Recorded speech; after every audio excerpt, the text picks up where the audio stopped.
All right. Welcome, everybody. We are the Breast Connection Prevention Plus Healing community, and we believe that we heal and thrive together. And we're here today with the amazing Dr. V, Dr. Véronique Desaulniers, who I've been following for years, attending her retreats, speaking at her retreats, and she has graciously come to speak with us today about what it means to truly go from surviving to thriving after a breast cancer diagnosis.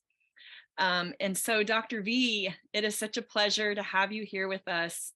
And I would love to start. There's so many questions that we want to ask you today, but for the sake of time, I want to just dive right into one that was really coming up powerfully for us, and that is how breast cancer can be a doorway into greater self-love. Because I know personally from attending your retreats and going through my own journey that cancer is a message of love. And I've heard you say that at your retreats. And so when you think about the theme of self-love in February coming up next month, how would you say that this is an amazing opportunity to dive deeper into self-love? Well, as you all know, a cancer diagnosis is a life-changing experience. And when you get that diagnosis, initially you may be a deer in headlights. And the first thing that comes to your mind is, oh, am I going to die? Am I going to be sick? What am I going to do? And as you let the diagnosis settle in and you recognize that, you need to take action, whatever action you feel is right for you, one of the important aspects is to heal emotionally, because we know that stress and trauma will affect our immune system. And when there's that inner conflict and those emotions that are keeping us in the fight or flight level of, our nerve system, it's so important to be able to dial that back and to really give yourself the time to nurture yourself, to heal that little girl inside of you, and to really understand what allowed this cancer to show up. Because cancer can't show up in a healthy body, right? So something is out of balance. And 80% of the time, 90% of the time, I would venture to say that it's stress related, emotionally related. We're not living our life in balance. And I think that was one of the biggest lessons that I learned during my second healing journey, to give myself permission to take a nap if I wanted to be able to set proper boundaries, to really learn to love myself, forgive myself, nurture that little girl. So it's a great opportunity. And, women who come into this healing journey with the right attitude, not a victim attitude, but, victorious, from the very beginning, they can see at the end that if they do the work, that they will become a happier and healthier person if they allow themselves to go that way. Mm, that's a beautiful. I totally agree, because I feel like I am a happier, healthier version of me since going through the steps. And I would say that the emotional healing piece is the number one piece, at least for me on my journey. And I'm here looking at your 7 essential steps, and they're all so important. But we were, Dina and Aaron and I were talking about, if you had to say, if there were top 2 that would be the most important to you, do you have a sense of what you think those priorities would be? Well, if I were to start over with the 7 essential system, I'd put the emotions as number 1, definitely. And, next in line, I'd probably put food. Mm-hmm. So, a question that people often ask is like, well, how did you come up with that? The 7 essentials. It was actually to help me get through my first healing journey. Because like any other woman that, I was confused and frustrated and kind of all over the map. And I just said, okay, I need to be organized and figure out what is it going to take for me to heal this body. And literally sat down with a pen and paper, and it was like a download, and it just like boom, boom, boom, boom. It just, there it was. Also, one of the 7 essential steps is heal your emotional wounds. Mm-hmm. And one of my biggest questions is, what are the 3 most no, how are the old wounds that we've never healed yet when we're faced with a cancer diagnosis or even in remission? I believe that's all intertwined. And I'd love to hear your take on that.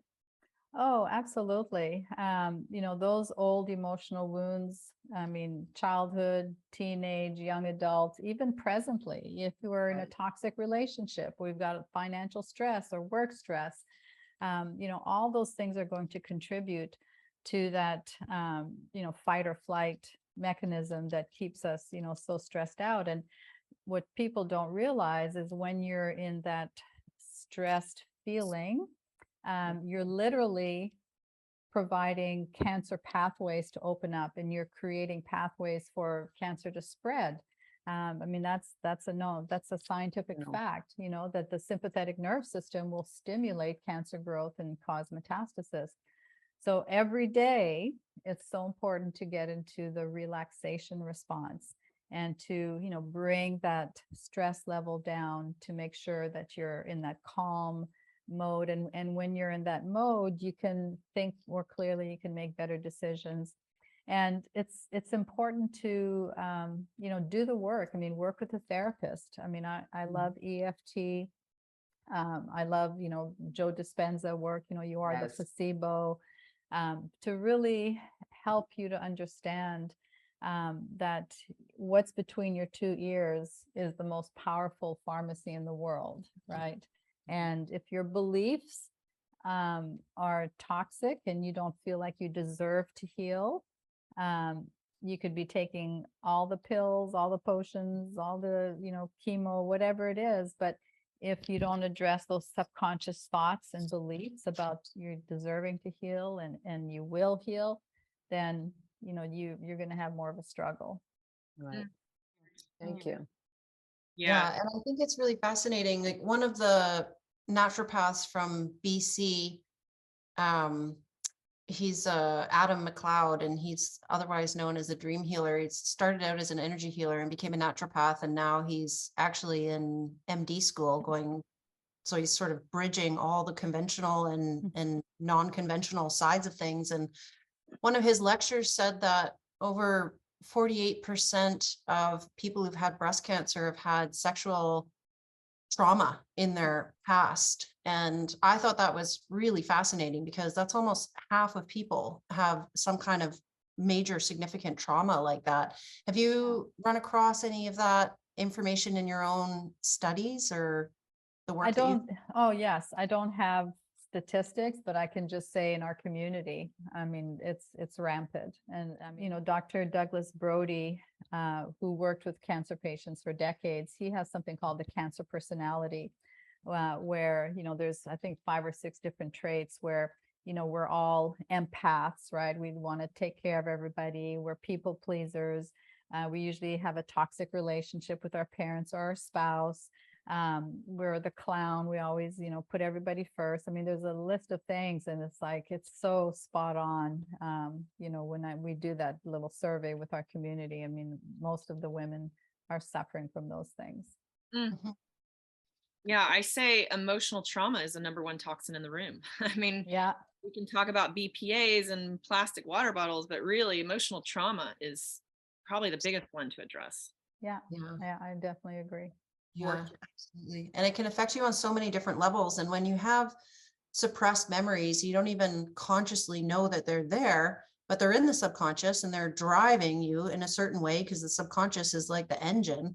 Then it informs so much of your perceptions of life, the people that you connect with, your value to yourself. So many different components are wrapped up in your subconscious beliefs and trauma that you don't remember. It just keeps sending its signals like up into the tissues, up into the psyche, up into the ethers up higher. And that's really challenging. So I mean, but I understand why people don't want to heal, because often they don't want to go through all those dark, deep places where they have to confront those things that are, like their own boogeymen in in the Mhm. corner, and it's challenging. Like healing is not always easy, and often you really have to dig deep into the difficult places that life brings you. And I just think it's just such an amazing journey. And that's one of the things that I love about working with people going through their own diagnostic process, from when they get a diagnosis to years afterwards. And this is how we opened the conversation, was the doorway into self-love, because so many people, what I've observed is that they're all of a sudden realizing, oh, I am important. I actually do matter. And I need to put myself into my own life as important. And the things that I was always always putting off, I'm not going to put them off anymore. I'm going to deal with my SHIT. I'm going to deal with those toxic relationships that I've had. I'm going to make time for my dreams. I'm not going to defer myself anymore. And in the Cancer personality, that deferral to other people is, a classic symptom of putting yourself last and everybody else first. And when you've Yes. got unresolved trauma, then it's hard to put yourself first, because you're always like swimming against something that you can't see. Right. It's like you're always going through the muck, and you're like, it should be clear water here, except it's really cloudy. Like, what else am I doing here? And Actually, Erin, you just kind of like described my whole life. The muck. The muck, the toxic relationships, not being able to be who I truly am, or suppressing a lot of things because of the way I was raised, and, the way certain things were done. And it just kept flowing the same way through a lot of different avenues of my life, work, career. I did change a lot of things that, as a mom, I changed because it was done to me. So I'm not doing that to the kids. So I kind of broke that little chain. And so I'd love to segue into a quick question for you about mindset, Mhm. because I think mindset, when we think about what are like key things that help us stay in remission lifelong, for me personally, I know mindset has been a big part of that, and having a growth mindset. So can you tell us a little bit about what that means for you? And especially, So important. Before I go there, I want to mention community. You mentioned community and how important it is. There's an 11-year study done on women with breast cancer, and they found that number one, if they learned to manage their stress, and number two, if they had community, they had a 75% decreased risk of dying of breast cancer. wow, 75%. So community and stress management. So it shows you how powerful community is, right? so important. So mindset. I mean, mindset is so important because it affects every aspect of your life. And are you going to be bitter or better, right? Are you grateful, or are you angry about this journey? You've got to take all these pills. Do you choose to take them, or are you going to resent having to take them?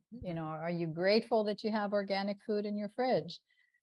So it's really how we choose to look at our journey. And that kind of brings us back to the beginning of what we were talking about.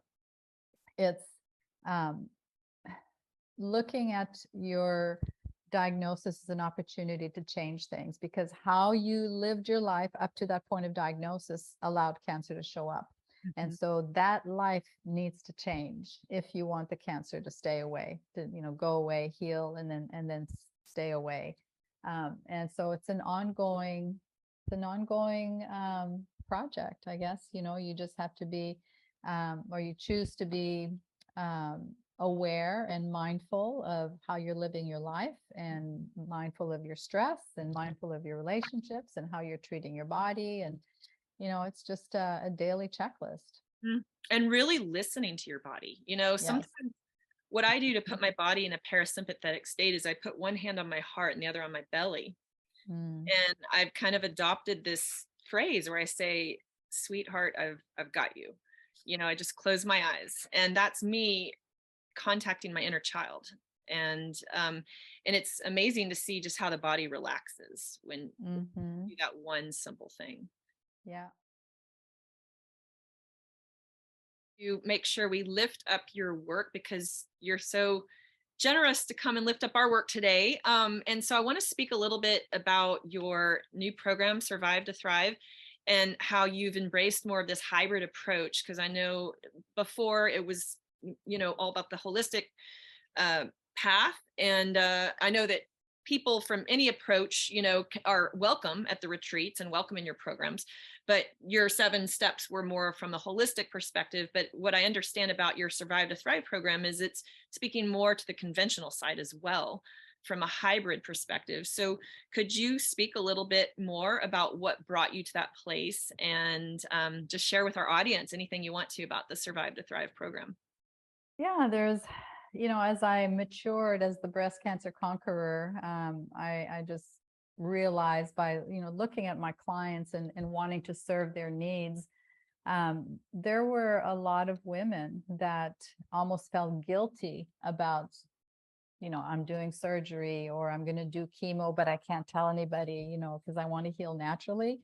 And, the whole point of creating this community was to support women, period. It didn't matter if you were doing conventional or natural or, a combination of both. But, there's such a need for women who may not be aware of nutrition, or that, if they do chemo, they can fast for a few days, and that's going to make the chemo less, less detrimental to their health and more effective to the cancer. They don't understand that sugar feeds cancer. So it's, those little things that we can teach women. And there was a survey done actually last year, 2022, with oncologists and women with breast cancer, and 73% of women with breast cancer were doing a complementary approach. So that's like, whoa, there's a lot of women out there looking for what we have to offer. And so that's when, it was a 3-year project. So it took us a long time to get it organized, because there was a lot of research, because you want to make sure that you're dealing with chemo and radiation and surgery. You want to make sure that what you're suggesting to them is not going to be contraindicated with whatever they're doing. And of course, they always check with their doctors. But so everything that we've put together is evidence-based. And what people don't realize is that the science is there, the proof is there, that people who do an integrative approach have much better outcomes than people who just do natural or people who just do chemo. So that integrative approach is just the better way to go. I love that.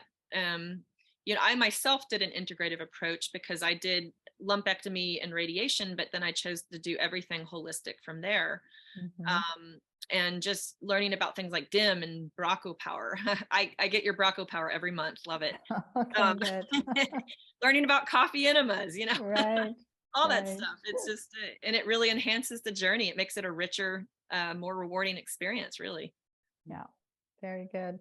So we're doing a second launch in February. It's Survive and Thrive, Conquering Breast Cancer with Conventional Treatments and Natural Medicine. So if you're interested, go to our website, breastcancerconqueror.com, sign up for the newsletter. You'll get information on it.